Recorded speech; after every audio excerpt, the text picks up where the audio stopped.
Okay. To replace the O-rings on the fabia tab, we need just an Allen key to loosen the grub screw at the back. And then pull out the spout and we can replace two O-rings. Just to take them off with a flat head screwdriver. Fine screwdriver should be fine, and carefully fit the new ones back. Grease it with a silicone grease. Push it back in.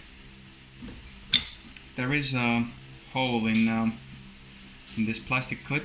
It should be in line with the grub screw. Replace back the spout. Tighten the grub screw. A bit more. All good.